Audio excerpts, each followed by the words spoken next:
අයිබෝන්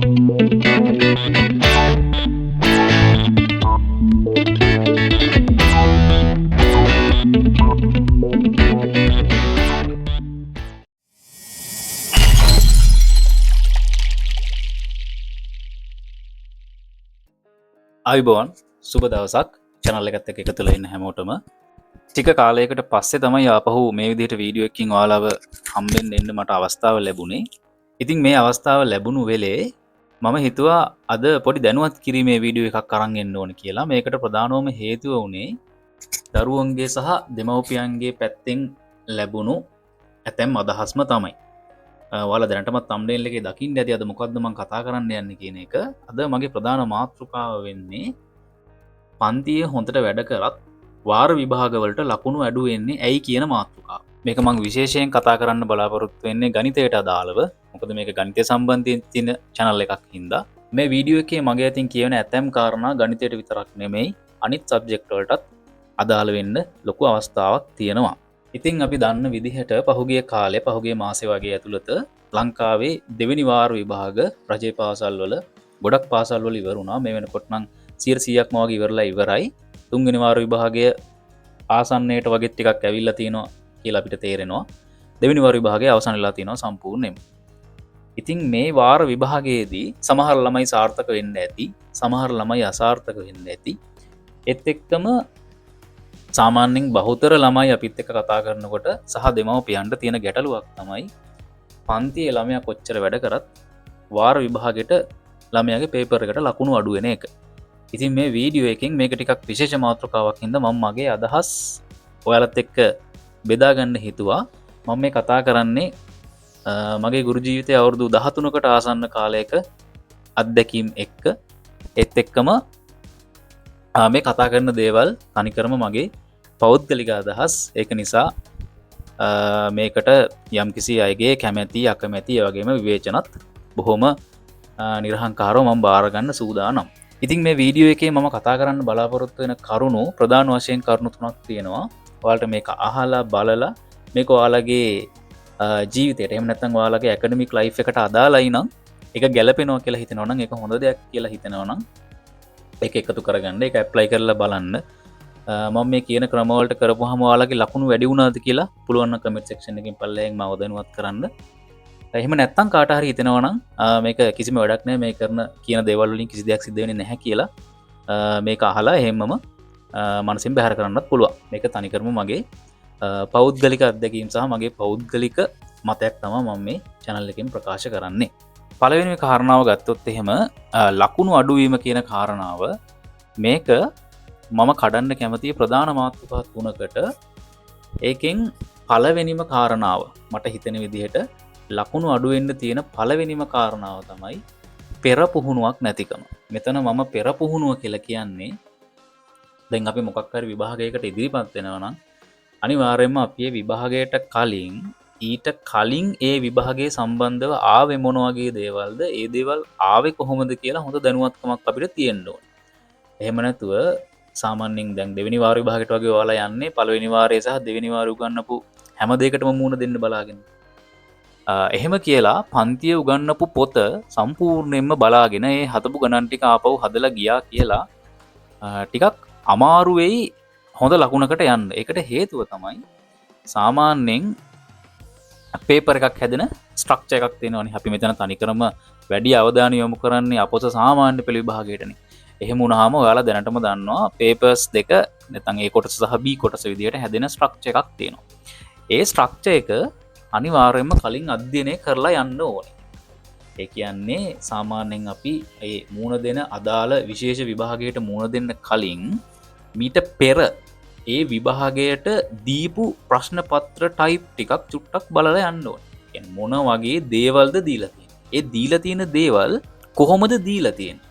අපි පන්තියේ සාමාන්‍යයෙන් හදන්නේ එක ගානක් නේ. එක පාඩමකින් එක වගේ ගණන් ටිකක්. නමුත් විභාගයේදී ওই ගාන දෙන්නේ පාඩම් දෙකක් මිශ්‍ර කරලා වෙන්න පුළුවන්. එහෙම නැත්නම් පාඩම් තුනක් මිශ්‍ර කරලා වෙන්නත් පුළුවන්. එහෙම වුණාම සමහර ගණන් තියෙනවා මේක මොන පාඩමින්ද දීලා තියෙන්නේ කියලා හිතා ගන්න චුට්ටක් අමාරුයි. ඔක ජ්‍යාමිතිය වගේ ගණන් වල ටිකක් ඔක විශේෂයෙන් ඇප්ලයි කරන්න පුළුවන්. මොකද ජ්‍යාමිතිය ප්‍රමේයන් තියෙන ප්‍රමාණෙත් වැඩි. ඒක හින්දා ඒක දීලා තියෙන්නේ මොන ප්‍රමේයෙන්ද කියලා ටිකක් හිතා ගන්න අමාරුයි සමහර ගණන් බැලුවා. ඉතින් මේක නැති කරගන්න තියෙන හොඳම මගේ රෙකමන්ඩේෂන් එකක් තමයි පෙර පුහුණුව. මම මේ කියන්නේ විභාග ලියන්න යනවනම් දෙවැනි වාර විභාගෙට නම් මුහුණ දෙන්න යන්නේ ඊට කලින් අවුරුදුවල දෙවැනි වාර ප්‍රශ්න පත්‍ර 3කටවත් අඩුම තරමේ තනියම ලියලා උත්සාහ කරලා යන්න. එහෙම වුණාම පොඩි අදහසක් ඔයාලට එනවා මොන වගේ දේවල්ද මේක එන්න පුළුවන්. එතකොට ඔයාලට පැහැදිලිවම තේරෙයි ඉස්කෝලේ තනි පාඩමකින් දෙන ගාන සහ නැත්නම් අච්චු පොතේ තනි පාඩමකින් ඉදිරිපත් කරලා ගානක් දෙන විදිහ සහ විභාගයට ඒ පාඩමෙන් ගානක් එන විදිහේ සමානකම් අසමානකම් වෙනස්කම් එහෙම නැත්නම් සම්පූර්ණ වෙනස්ද නැත්නම් පාඩම් කීයක් කලවම් කරලා වගේ මේකෙන් එන්න පුළුවන්ද වගේ කියලා පොඩි අදහසක් ගන්න පුළුවන්. මං හිතනවා මේක ටිකක් හොඳ ටිප් එකක් වෙයි කියලා. සාමාන්‍යයෙන් අපේ ගොඩක් ළමයි පුරුදු වෙලා ඉන්නේ බහුතරය මම කියන්නේ හැමෝම නෙවෙයි මට හම්බෙලා තියෙන විදිහට බහුතරය පුරුදු වෙලා ඉන්නේ පන්තියේ එහෙම නැත්නම් පාසලේ එහෙම නැත්නම් පෙළ පොතේ තියෙන හදපු ගණන් ටික එහෙම්මම බලලා කලින් දවසේ බලලා විභාගයට යන්න. ඒක මගේ පැත්තෙන් මගේ පෞද්ගලික මතය නම් එච්චරම ලොකු සාර්ථක ක්‍රමයක් නෙමෙයි. පළවෙනියටම අපි කරපු ටික බලන්න ඕනේ. එහෙම නැත්නම් ඒක ලියන්න බැරි වෙනවනේ. කරපු ටික බලන්න ඕනේ. ඊට පස්සේ බලන්න ඕනේ ඒ කරපු ටික කොයි විදිහටද පේපර් එකට එන්න පුළුවන් අවස්ථා තියෙන්නේ කියලා. ඒ කියන්නේ පෙර පුහුණුවක් අනිවාර්යයෙන්ම අවශ්‍යයි.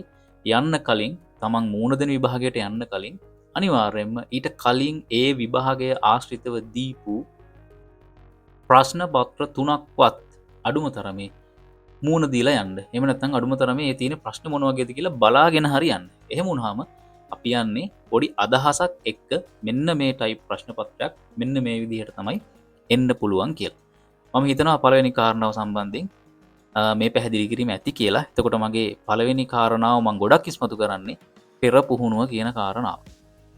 ඒත් එක්කම යමු දෙවෙනි එකට. දෙවෙනි ප්‍රධාන කාරණාව විදිහට මම මේකෙදි මතු කරන්න කැමති ඔයාලා කරන ලොකු වැරද්දක් මේක. ඒක තමයි ප්‍රශ්න පත්‍රයට කෙටි පිළිතුරු සැපයීම. මේක විශේෂයෙන්ම අදාළ වෙනවා පියවර ලියන්නේ නැති කාරණාව. මොකද ප්‍රශ්නය දෙනවා ඔයාලා කටුකොලේ හරි වෙන කොහේ හරි උත්තරය හදනවා. ලස්සන්ට පියවර ටික විසඳලා හදනවා.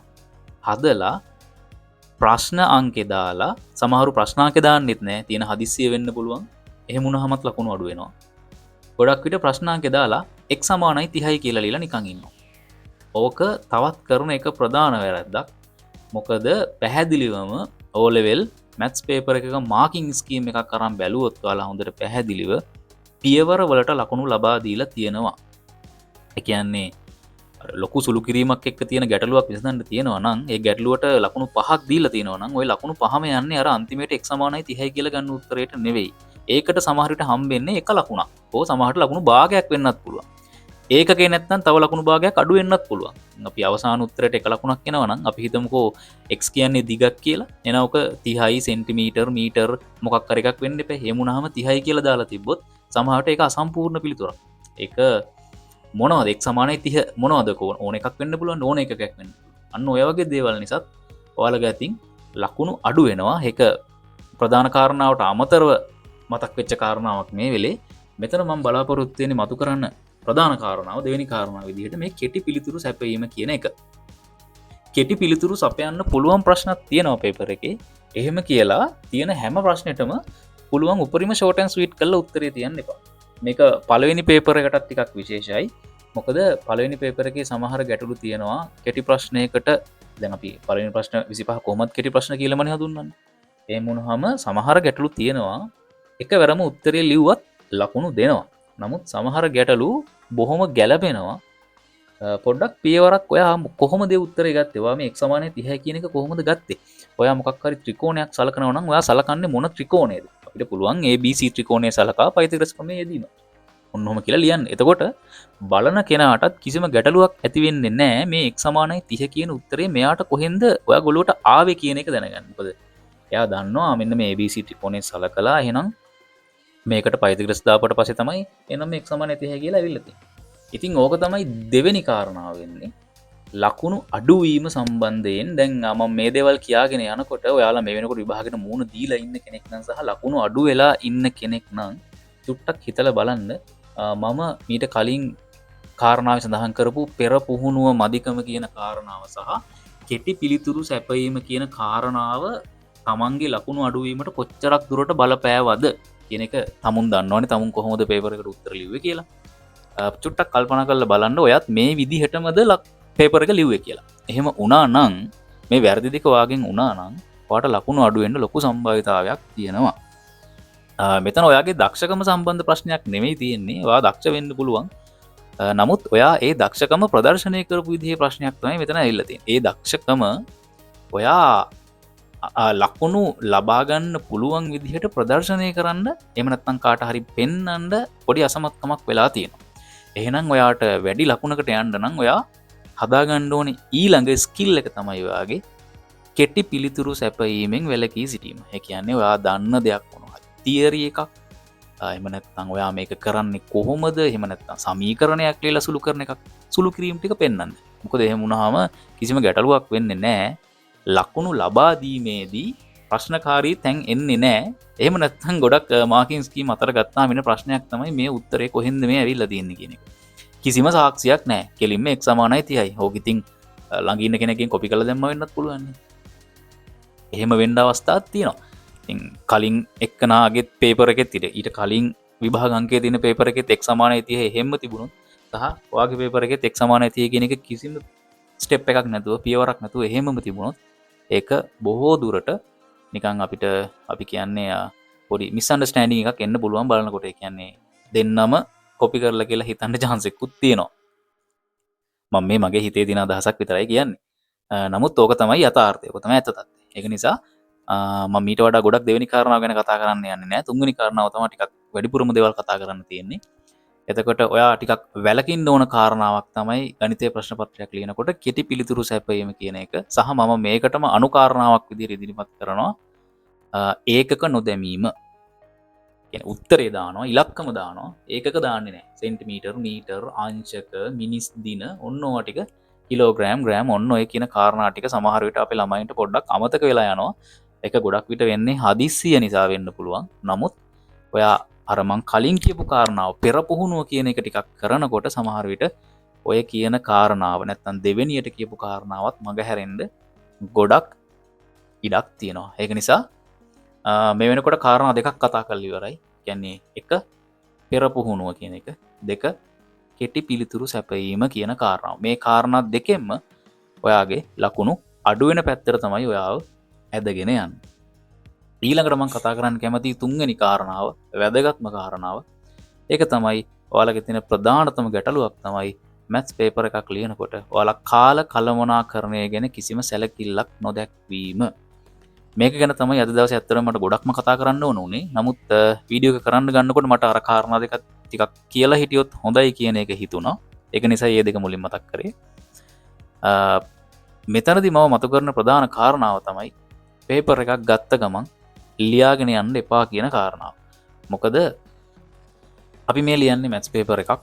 මැත්ස් පේපර් එකක් නම් අනිවාර්යයෙන්ම හොඳ ටයිම් මැනේජ්මන්ට් එකක්. එහෙම නැත්නම් ඔයාට දීලා තියෙන කාලය කළමනාකරණය කරගත්තේ නැත්නම් ඒත් ලොකු ප්‍රශ්නයක් වෙනවා හොඳ ලකුණකට යන්න. ඔයා පන්තියේදී හොඳට වැඩ කරන ළමයෙක් වෙන්න පුළුවන්, දක්ෂ ළමයෙක් වෙන්න පුළුවන්, දෙන ඕනම ගාණක් හදන ළමයෙක් වෙන්නත් පුළුවන්.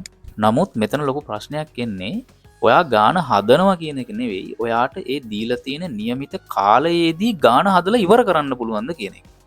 දැන් සමහර විට ඔයා සාමාන්‍යයෙන් හොඳට හිතලා බලලා තව පොත් බලලා මීට කලින් හදපු ගණන් බලලා පන්තියේදී එහෙම නැත්නම් ගෙදරදී රචනා ප්‍රශ්නයක් ඉතින් විනාඩි 30කින් වගේ සම්පූර්ණයෙන් හොඳටම හදනවා වෙන්න පුළුවන්. ඒක නෙමෙයි මෙතන කාරණා. ඔයාට ඔය රචනා ගානම විභාගෙදී හදන්න හම්බෙන්නේ විනාඩි 30කට වඩා අඩු කාලයක්. ආසන්න වශයෙන් ගත්තොත් විනාඩි 18ක් විතරනේ හම්බෙන්නේ. ඔයා විනාඩි 30කින් හදන්න හිතාගෙන ගියාට වැඩක් නැහැ. විභාගෙදී ඔයාට ඔක හදන්න හම්බෙන්නේ විනාඩි 18ක් වගේ පොඩි කාලයක්. දැන් ඕකෙන් ඔහොම කිව්වට විනාඩි 18 මේකට අරගෙන හරියන්නේත් නැහැ. ඒකෙත් චුට්ටක් බලන්න ඕනේ. මොකද විනාඩි 18ම බැලුවොත් හරියටම පැය 3 ඉවර වෙනකොට තමයි යා පේපර් එකේ ගණන් 10 ඉවර වෙන තත්ත්වයට එන්නේ. ඒකට මම මෙන්න මෙහෙම යෝජනාවක් මගේ සාමාන්‍යයෙන් මගේ ඉගෙන ගන්න ළමයින්ට මම මෙහෙම තමයි මේක කියන්නේ. පළවෙනි ප්‍රශ්න පත්‍රයේ පැය 2යි, දෙවෙනි ප්‍රශ්න පත්‍රයේ පැය 3යි කියන එක ඔයාලා හොඳටම දන්නවා මේ වෙනකොට. මම 10 වසරට ආවට පස්සේ කොහොමත් ඕ ලෙවල් ස්ට්‍රක්චර් එකේම පේපර් එකක් නේ ඔයාලට හම්බෙන්නේ කොහොම ගියත්. රයිට් අපි පළවෙනි පේපර් එක මෙන්න මෙහෙම කඩා ගමු. පළවෙනි පේපර් එකේ කෙටි ප්‍රශ්න 25ක් තියෙනවා. ඒත් එක්කම ව්‍යුහගත රචනා ප්‍රශ්න 5ක් තියෙනවා සම්පූර්ණයෙන් උත්තර දෙන්න. අපි ඕක බෙදාගමු පැය පැය. කියන්නේ ඒ කොටසට පැයයි. කියන්නේ පළවෙනි ප්‍රශ්න පත්‍රයට පැයයි. දෙවෙනි ප්‍රශ්න පත්‍රයට පැයක් විදියට. එතකොට පළවෙනි කොටසේ කොටසේ කෙටි ප්‍රශ්න 25යිනේ. අපි ඔය එක කෙටි ප්‍රශ්නයකට ගමු විනාඩි 2ක්. මෙතනින් එහාට ඔයා පේපර් එකක් ලියනවා නම් ඔයාගේ අනිවාර්යෙන් ඔයාගේ මූණ ඉස්සරහා තියෙන්න ඕන දෙයක් තමයි ඔයාගේ ඔරලෝසුව. මොකද ඔරලෝසුව නැතුව අපිට ටයිම් මැනේජ්මන්ට් එකක් කොහොමත් කරන්න බෑ. සාමාන්‍යයෙන් ගොඩක් ළමයි එහෙම ලියන්න යනකොට ඔරලෝසුවක් අරගෙන යන්නෙත් නැහැ. ඒකත් එක්තරා ලොකු වැරද්දක්. ඒ කියන්නේ කාල කළමනාකරණය කියන එක ගැන සම්බන්ධයෙන් ඔයාගේ ඔළුවේ කිසිම විදිහකින් අයිඩියා එකක් නැහැ කියන එක තමයි ඒකෙන් ගන්න තියෙන අදහස. පිටින් ඉඳන් බලන කෙනෙකුට එහෙම තමයි තේරෙන්නේ. අපි පළවෙනි ප්‍රශ්න පත්‍රයේ පළවෙනි කොටසට නැත්නම් ඒ කොටසට කෙටි ප්‍රශ්න 25ට විනාඩි 2 ගානේ ගත්තොත් විනාඩි 50ක් යනකොට ඔයා කෙටි ප්‍රශ්න ටික අඩුම තරමේ කියවලා බලලා හරි ඉවරයි. කියන්නේ මොන ප්‍රශ්න වගේද තියෙන්නේ කියන එක පොඩි අයිඩියා එකක් ඇවිල්ලා තියෙන ඔළුවට. එහෙම නැත්නම් ඔයා පළවෙනි ගාන නැත්නම් පළවෙනි කෙටි ප්‍රශ්නේ අනිවාර්යයෙන්ම හදලා ඉවර වෙලාම තමයි දෙවෙනි කෙටි ප්‍රශ්නේ හදන්න පටන් ගන්න කියලා එහෙම මෙන්ටැලිටි එකකින් ගිහිල්ලා ලියන්න ඉඳගත්තොත් අපි දන්නේ නැහැ පළවෙනි ප්‍රශ්නේ නම් සාමාන්‍යයෙන් ලේසි. ඉතින් පළවෙනි ප්‍රශ්න 10 විතර වගේ එච්චර අමාරු ඒවා දෙන්නේ නැහනේ. ඔක පොඩ්ඩක් අමාරු වෙන්නේ ප්‍රශ්න 15න් වගේ එහාට වගේ යනකොට තමයි ඔක ටිකක් අමාරු වෙන්නේ. එහෙම වුණාම ඔයාගේ කිසිම අදහසක් නැතුව මම මේ පළවෙනි ගාන හදලා ඉවර කරලම තමයි දෙවෙනි ගානට යන්නේ කියලා හිතාගෙන ඉඳගත්තොත් අපිට කිසිම විදිහකින් කියන්න බෑ ඔයා ඔය විනාඩි 2ක් ඇතුළත ඔය පළවෙනි ගාන ඒ විදිහටම හදයි කියලා. සමහරට ඔකට විනාඩි 3ක් වෙන්නත් පුළුවන්. සමහරට ඔකට විනාඩි 4ක් වෙන්නත් පුළුවන්. එහෙම නැත්නම් සමහරට ඔක විනාඩි 10ක් විතර යනකම් ඉතින් ඔකේ ඉන්න වෙන්නත් පුළුවන්. මොකද මීට කලින් දැකලා නැති ප්‍රශ්නයක් නේ, අලුත්ම ප්‍රශ්නයක් නේ හදන්නේ. ඒක නිසා මේ කාලවල් කළමනාකරණය කියන එක පුදුම වැදගත් කන්සෙප්ට් එකක්. පුදුම වැදගත් අවධානය යොමු කරන්න ඕන කාරණාවක්. ඔයාලා මැත්ස් පේපර් එකක් ලියනකොට નિયમિત ප්‍රශ්නයට අදාළ નિયમિત කාලය භාවිතා කරන එක. එහෙම නැත්නම් සමහර විටක ඔයා එක ප්‍රශ්නයක විනාඩි 6ක් විතර ඉන්නවා එල්ලිලා. එහෙම වුණාම අපි හිතමු විනාඩි 6 ගානේ ඔයා ගන්නවා ප්‍රශ්න 10කට කියලා. විනාඩි 6ක් වාට ප්‍රශ්න 10ක ඉන්න වෙනවා. කෙටි ප්‍රශ්න 10ක ඉන්න වෙනවා විනාඩි 6 ගානේ. ඔයා විනාඩි 60ක් එතනටම වැය කරලා ඉවරයි. කියන්නේ පැය ඉවරයි. හරිනම් මේ වෙනකොට කෙටි ප්‍රශ්න 25 අපි කියන්නේ නිකන් අතගාලා හරි තියෙන්න ඕන කියලා ප්‍රශ්න ටික. දැකලා කියවලා හරි තියෙන්න ඕන එකේ ඔයා ප්‍රශ්න 10යි හදලා තියෙන්නේ. එතකොට ඔයාට තව පැයයි ඉතුරු වෙලා තියෙන්නේ අර ව්‍යුහගත රචනා ප්‍රශ්න 5 හදන්නත් ඕනේ. අර බැරි වෙච්ච ප්‍රශ්න 15 හදන්නත් ඕනේ. ලොක්කු ගැටලුවක් වෙනවා. ඊට පස්සේ නිකන් අපි අර කතාවට කියන්නේ මේ කොළඹ කෝච්චිය අල්ලන්න දුවනවා කියලා. ඔන්න ඔහොම දිවිල්ලක් තමයි තියෙන්නේ. එහෙම දුවන්න ගියපුවාම තමයි කරන්න තියෙන දේවත් නැත්තම් තමන් හරියටම දන්න දේවත් හරි හැටි කරගන්න බැරි වෙන්නේ. මොකද වෙලාව මදි. අපි දුවන්නේ නිකන් අර හයි ස්පීඩ් දුවන්නේ. අපිට කිසිම දෙයක් අපේ ඔළුවේ හරියට ෆන්ක්ෂන් කරගන්න අපිට හැකියාවක් නැහැ. මොකද ලොකු ප්‍රශ්න ගානක් හදන්න තියෙනවා පැයක් ඇතුළතදී. මොකද පළවෙනි ප්‍රශ්නෙට තියෙන එක අවාසියක්නේ ප්‍රශ්න තෝරගන්න බෑනේ. අනිවාර්යෙන් දෙන ටික ඔක්කොම ලියන්න ඕන. කිසිම දෙයකින් තෝරගන්න අයිතියක් අපිට නැහැ. සමහර විට ඔයාට තේරෙයි අන්තිම ප්‍රශ්න ටික බලනකොට අපරාධය අර පැයක් ගත්තට වඩා ලේසියෙන් හදන්න පුළුවන් දේවල් පිටිපස්සා ප්‍රශ්න පත්‍රය කියන්නේ අන්තිම ප්‍රශ්න වල සමහර විට තියෙන්න පුළුවන්. කියන්නේ එච්චර කාලයක් මිඩම් කරලා හදන්න නැති ඔයා බොහොම හොඳට දන්න හැමදාම ගත්ත ගමන් හදන එහෙම හොඳ කොන්ෆිඩන්ස් පිට කරපු පාඩම් ටිකක ප්‍රශ්න තියෙන්න පුළුවන්. ඉතින් ඔය chance එකත් ඔයාට නැති වෙලා යනවා. අර කිසිම කාල කළමනාකරණයක් නැතුව එකම ප්‍රශ්නේ විනාඩි ගාලක් එල්ලිලා ඉන්න ගියපුවාම. දැන් මම මෙහෙම කියනකොට ඔයාට සමහරට මතක් වෙන්න ඕනේ වාර විභාග වගේ ලියනකොට ඔයාට ඔය වගේ අකරතැබ්බ අනිවාර්යෙන් ඉතින් වෙන්න ඕනේ. එහෙම වුණාමත් ලොකු ප්‍රශ්නයක් වෙනවා හොඳ ලකුණකට යන්න. ප්‍රශ්න ටික කොහොම හරි හදන්න පුළුවන්. නමුත් අර ලකුණක් ලබා ගන්නවා කියන එකනේ අපේ පරමාර්ථය වෙන්නේ මෙතන. අවම කාලයකින් උඩරිම ලකුණකට යන්න පුළුවන් මිනිස්සයා එදා දවසේ පේපර් එක ජයග්‍රහණය කරනවා.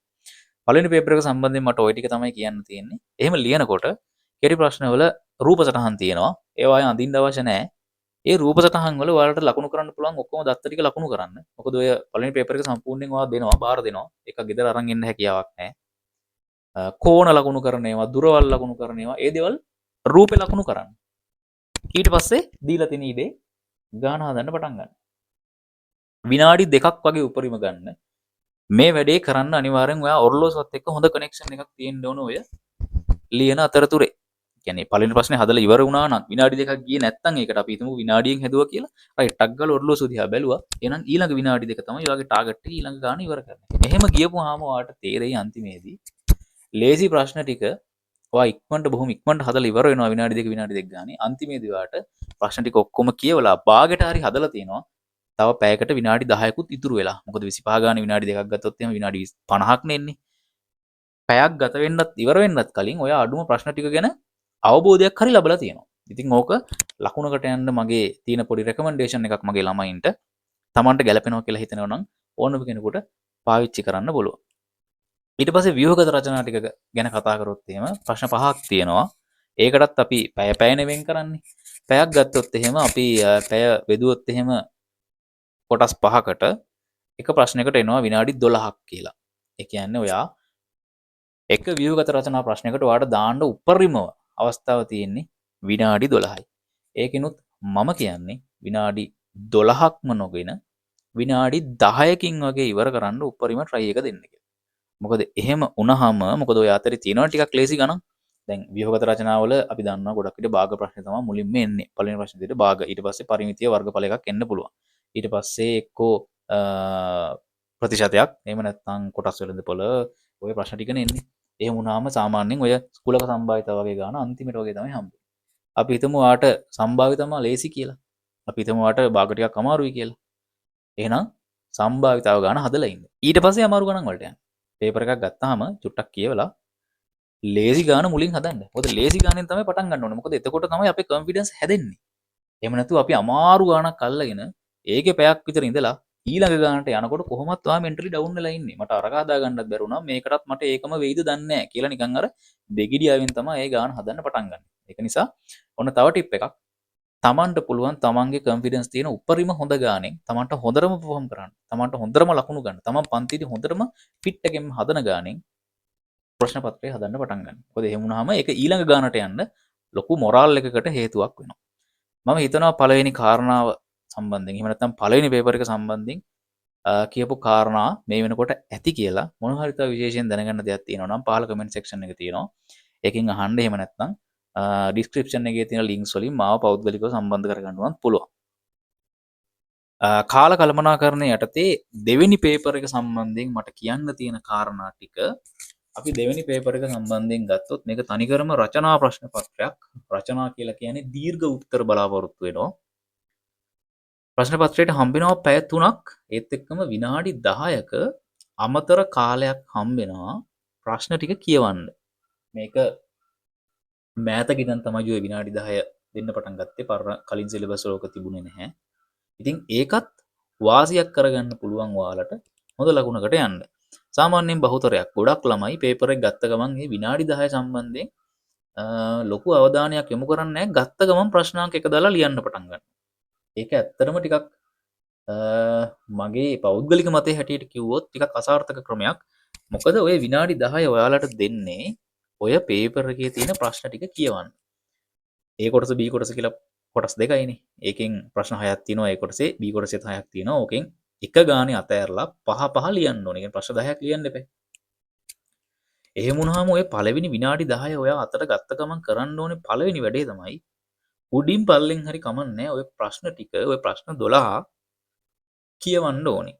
සාමාන්‍යයෙන් එක ප්‍රශ්නයක් කියවන්න විනාඩියක් වගේ ඇති. එහෙම කියවපුවාම පොඩි අදහසක් එනවා මේ ප්‍රශ්නේ මොනවද කරන්න තියෙන්නේ. දෙවෙනි එකේ මොනවද කරන්න තියෙන්නේ. තුන්වෙනි එකේ මොනවද කරන්න තියෙන්නේ. මම කියවපු දේවල් වලින් නැත්තම් මම කියවපු ප්‍රශ්න ටිකෙන් කෝකද ලේසි මේක. මට හොඳටම ලියන්න පුළුවන් එක කෝකද? සහ මට ටිකක් මතක නැති ලියාගන්න අමාරු ප්‍රශ්නේ කෝකද? අමාරුම එක කෝකද කියලා පොඩි අදහසක් ගන්න පුළුවන්. සම්පූර්ණ නෙමෙයි 100%ක් අවශ්‍ය නැහැ. අපි රෆ්වනේ කියවන්නේ. අපි උඩින් පල්ලෙන් හරි චොට්ටක් කියවලා බලනවා මොන වගේ දේවල්ද මේ ගණන් වල කරන්න තියෙන්නේ. ඊට පස්සේ අපිට පුළුවන් ওই ගණන් ටික රේට් කරන්න. ලේසි මේකේ සිට අමාරු එක දක්වා. එහෙම නැත්නම් ඔය කියවන අතරතුරේදීම ඔයාට පුළුවන් කරන්න නැති ප්‍රශ්නය තෝරලා ඒක පේපර් එකෙන් කපලා අයින් කරලා දාන්න. කරන්න නැත්නම් ආයෙක දිහා බලලා වැඩක් නැහැනේ. සමහර විටක ඉතින් අවසානයේ වෙන කරන්න දෙයක් නැති වුණොත් ඒ ප්‍රශ්නේ කරන්න වෙන්නත් පුළුවන්. නමුත් අර විදි ඔප්ෂන් එකට යන්නත් පුළුවන් ඉතින්. ගත්ත ගමන් කියවලා බලනවා ඒ කොටසේ අමාරුම ප්‍රශ්නේ තෝරනවා. අමාරු ප්‍රශ්නේ තෝරලා ඒක ඔළුවෙන් අයින් කරලා දානවා. ඔයාලට පුළුවන් ඕනනම් පැන්සලෙන් ගාන නිකන් හරහට ඉරක් ඇඳලා දාන්න. එතකොට පේපර් එක දිහා බලන හැම තිස්සෙම ඔයාලට තේරෙනවා ආයේ ඒ ගානට අවධානය යොමු කරන්න ඕනේ නැහැ කියලා. මොකද ඒක අපේ ඔළුවෙන් අයින් කරලා අපි තියෙන්නේ తాවකාලිකව. B කොටසට ඔය වැඩේම කරන්න පුළුවන්. ඊට පස්සේ අපි දෙවෙනි ප්‍රශ්න පත්‍රයට රචනා ප්‍රශ්න පත්‍රයට එක ප්‍රශ්නයකට මම රෙකමන්ඩ් කරන ටයිම් එක අපි නිකන් හදලා බැලුවොත් ප්‍රශ්න පත්‍රයට පැය 3යිනේ තියෙන්නේ. කියන්නේ විනාඩි 180ක් තියෙනවා. 60 ඒවා 3ක්. ඔයා ප්‍රශ්න 10ක් සම්පූර්ණයෙන්ම ලියන්න ඕනේ. එහෙම වුණොත් අපි හැම ප්‍රශ්නයකටම සමාන වෙලාවක් දැම්මොත් අපිට පුළුවන් එක ප්‍රශ්නයකට 180 10න් බෙදපුවාම විනාඩි 18ක් විතර වගේ කාලයක් එනවා. විනාඩි 18 18 18 හදාගෙන ගියොත් ඔක්කොම ටික ඉවර කරන්න පුළුවන් වුණා හෝ බැරි වුණා හෝ පැය 3 ඉවර වෙනකොට ඔයා ගණන් 10ක් අත ගාලා හරි තියනවා පේපර් එකේ. මොනවා හරි දෙයක් කරලා තිනවා. කියන්නේ ප්‍රශ්නාංක 10ක් ඔයාලගේ පේපර් එකේ වැටලා තියෙනවා. ළමයින්ට වෙන ප්‍රධාන ප්‍රශ්නේ තමයි එක ප්‍රශ්නයක වැඩි වෙලාවක් ඉඳලා සම්පූර්ණ ප්‍රශ්න 10ක් හදාගන්න බැරි වෙන එක. සමහරව හදලා තියෙන්නේ ප්‍රශ්න 8යි. සමහරව ප්‍රශ්න 9යි. ඔය අතරේ ළමයි ඉන්නවා සමහරට ප්‍රශ්න 6යි හදලා තියෙන්නේ. 4ක්ම හදාගන්න බැරි වෙලා තියෙනවා. වෙලාව මදි වෙලා. අහපුවාම එයාලගේ තියෙන චුට්ටක් අහපුවාම අපිට ගන්න තියෙන අදහස තමයි දෙවෙනි ප්‍රශ්නේ විනාඩි 40ක් විතර try කරලා තියෙනවා. නමුත් ඒකේ උත්තරය ඇවිල්ලත් නැහැ. ඔයා ඒ වෙලාවේ වියදම් කරපු විනාඩි 40ම කිසිම ප්‍රයෝජනයක් නැතුව අපරාධේ අපතේ ගිහිල්ලා ඊයේ තියෙන්නේ. උත්තරේ සම්පූර්ණයෙන් ගත්තා නම් ඒකත් හිත හදාගන්න තිබ්බා. විනාඩි 40ක් වැය කරාට කමක් නැහැ. උත්තරේ ආවනේ. ඒ කියන්නේ එතන ලකුණු 10ක් තියෙනවා තමුන්ට. 10ක් නැතුනොත් අපි 8ක් වගේ ගමුකෝ. නමුත් විනාඩි 40ක් try කරලා ඒකේ උත්තරෙත් ආවේ නැත්නම් ඒ විනාඩි 40 දී අපිට කරන්න තිබුණ දේ වැඩේ අපි කොහොමද ආය රිකවර් කරගන්නේ? කොයි විදිහකටවත් රිකවර් කරගන්න අවස්ථාවක් නැහැ. ඒක නිසා දැන් ඔයාලට තේරෙන්න ඕනේ මේ කාල කළමනාකරණය කියන එක කොච්චර වැදගත්ද පේපර් එකක් ලියනකොට කියලා. මම මේ වීඩියෝ එක විශේෂයෙන්ම කරන්නත් හිතුවේ මේ දෙමව්පියන්ගේ පැත්තෙනුත් පොඩි යෝජනාවක් ආවා මේ ළමයින්ට ලකුණු අඩු වෙන්නේ ඇයි? කියන්නේ පන්තියත් හොඳට වැඩ කරනවා. ලකුණු අඩු වෙන්නේ ඇයි ඒ වුණාට වාර විභාගෙට ගියපුවාම කියලා. ඉතින් මේක තමයි මට කියන්න තියෙන ප්‍රධානතම කාරණාව. මම මේ O level ගැන තමයි ප්‍රධානයෙන්ම ටාගට් කරලා මේ කියන්නේ. මීට පල්ලෙහා පන්ති වල ළමයින්ටත් මේක මේ විදිහටම අදාළයි. ප්‍රශ්න පත්‍රයේ ස්ට්‍රක්චර් එක වෙනස් වෙන්න පුළුවන්. නමුත් තමන්ගේ හම්බෙන පේපර් එකට අදාළව මැත්ස් කරන ළමයෙක් විදිහට එක එක ප්‍රශ්නයට අදාළ වෙලාව ගණනය කරගන්න එක මම විශ්වාස කරනවා ළමයෙකුට ඒක හිතලා කරගන්න පුළුවන් කියලා. ඉතින් ওই විදිහට ওই දෙවෙනි පේපර් එකටත් අපි හිටියොත් ප්‍රශ්නේ උත්තරේ එනකම්ම අපිට වෙන්න තියෙන ප්‍රධානතම ගැටලුව තමයි ප්‍රශ්න 10ක් සම්පූර්ණ කරගන්න බැරි වෙන එක. එහෙම වුණාම ඔයාලට ලකුණු ඉතින් එතනින්ම තේරෙනවා දැන් ප්‍රශ්න 8ක් නම් කරේ ඔයාලට ලකුණු එතන 100න් නෙමෙයිනේ හම්බෙන්නේ. ලකුණු 80න් ගානක් තමයි හම්බෙන්නේ. එහෙම වුණාම ලකුණු 20ක්ම මිසින්. එහෙම වුණාමත් ඉතින් හොඳ ලකුණකට කොහොමත් යන්න බෑ. ඒක නිසා පේපර් එකක් කරනවා නම් සහ කරනවා නම් නෙමෙයි ඒක අනිවාර්යයෙන්ම කරන්න ඕන කාරණාවක් තමයි කාලය සම්බන්ධව සැලකිලිමත් වෙන එක. මම සාමාන්‍යයෙන් මගෙන් ඉගෙන ගන්න ළමයින්ට මම කියන්නේ විනාඩි 18ක්ම ගන්න එපා පුතාවකට. විනාඩි 15කට උපරිම සීමා කරන්න. ඔයාගේ ගාන හදන එක විනාඩි 15කින් උපරිමේ කරන්න try කරන්න. කෝකටත් කියලා විනාඩි 3ක් අපි එක ගානකින් ඉතුරු කරගමු කියන එක. එහෙම වුණාම ප්‍රශ්න 10ක් තියෙනවා විනාඩි 15 ගානේ විනාඩි 150කින්. ඒ කියන්නේ පේපර් එක එකතු කරන්න පැය භාගයකට කලින් විනාඩි 30ක් ඉතුරු වෙනවා අපිට. සම්පූර්ණ ගණන් 10ක් ඔයාගේ උත්තර පත්‍රයේ අත ගෑවිලා හරි තියෙනවා. ප්‍රශ්න අංක 10ක් හරි වැටලා තියෙනවා. සමහර ළමයින්ගේ තියෙන ප්‍රධාන ප්‍රශ්නයක් තමයි උත්තර පත්‍ර ගත්තාම ප්‍රශ්න අංක 10ක් වැටිලා නැහැ. ප්‍රශ්න 8යි තියෙන්නේ. ප්‍රශ්න දෙකක රූපයක්වත් අඳින්න මේ ළමයාට වෙලාව නැති වෙලා තියෙනවා. මොකද අර එක ගානක එල්ලිලා ලොකු කාලයක් ගත කරන එක නිසා. ඒක නිසා ඔයාට නොදැනීම පැය 2කමාරක් විතර වගේ යනකොට ඔයා ප්‍රශ්න 10කට අදාළ මූලික දේවල් ටික හරි කරලා තියෙයි. එහෙම වුණාම ඒ වගේ ලකුණු ටිකක් ගන්න පුළුවන්. මොකද සමහර ගණන් වල රූප අඳිනවට ලකුණු දෙනවා. සමහර ගණන් වල මොනවා හරි දත්තයන් ලියනවට ලකුණු දෙනවා. අර විදිහට එක ගානක ලොකු වෙලාවක් එල්ලිලා හිටියොත් ඔයාලට අඩුම තරමේ අර රූපය ඇඳලා ගන්න තියෙන ලකුණු ටික හරි මිසින් වෙනවා.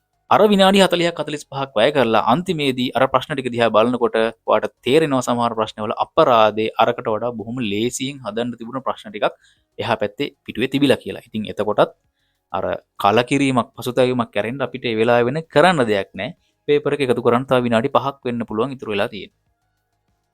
ඉතින් මේ නිසා මම මේ හැම දෙයක්ම කියලා මේ විදිහට බොහොම සරලව කියලා දෙන්න උත්සාහ කරන්නේ මැත්ස් කරන ළමයෙක් විදිහට මැත්ස් පේපර් එකක් ලියනකොට ආවට ගියාට ඒ පේපර් එක ලියන්නේ නැතුව පෙර පුහුණුව ඒත් එක්කම පිළිතුරු සම්පූර්ණයෙන් සපයන එක ඒත් එක්කම නිවැරදි කාල කළමනාකරණය කියන එක ඔයා ඔළුවෙන් චුට්ටක් හිතලා කරගත්තොත් අනිවාර්යයෙන්ම ඔයාට නොදැනීම ලකුණු 10ක් 15ක් වැඩි කරගන්න පුළුවන් මේ කියන කාරණාවෙන්. මම හිතනවා අද වීඩියෝ මෙතනින් නැවැත්තුවොත් හොඳයි කියලා. මොනවා හරි දැනගන්න දේවල් තියෙනවා නම් පහලින් කමෙන්ට් සෙක්ෂන් එකකින් දාන්න. එහෙම නැත්නම් මාව පෞද්ගලිකව සම්බන්ධ කරගන්නත් පුළුවන් කියලා මම කලිනුත් දැනුවත් කළා. කවුරු හරි ළමෙක් මේ ක්‍රමයට මේක අනුගමනය කරලා ඔයාලගේ ඉස්සරහා එන වාර විභාගවලට එහෙම නැත්නම් විභාගයකට මොනවා හරි හොඳ අත්දැකීමක් Tamanට ධනාත්මක අදහසක් තියෙනවා නම් ඒකත් දැනුවත් කරන්න. මොකද එහෙම වුණාම ඒක අපේ පැත්තෙන් ලබන අර නිර්ආමිෂ සතුටක් වගේ එකක් තියෙනවා. මේ දේවල් ළමයින්ට කියලා දීලා. එහෙනම් මම මේ වීඩියෝ එක මෙතනින් නතර කරනවා. ඒත් එක්කම එළබෙන වාර විභාගවල සහ ඔයාලට ජීවිතේ හම්බෙන විශේෂ විභාගවල ඔයාලට හොඳ ලකුණකට හොඳ පර්ෆෝමන්ස් එකකට යන්න මේ කියපු එක කරුණක් හරි ඔයාගේ යටිහිතට ගිහිල්ලා ඒක තැම්පත් වෙලා ඔයා ඒ දේ කරලා ඔයා ඒක දිනාගත්තොත් ඒක අපිට කියන්න බැරි තරම් සතුටක්. එහෙනම් ඉදිරි විභාගවලට සුබ පතන ගමන් මොන හරි ප්‍රශ්න ගැටලු තියෙනවා නම් නැවතත් මාව සම්බන්ධ කරගන්න කියන කාරණාවත් මතක් කරන ගමන් අද වීඩියෝ එක මම නතර කරනවා. හැම දිනෙකටම සුබ දවසක්. ජය වේවා.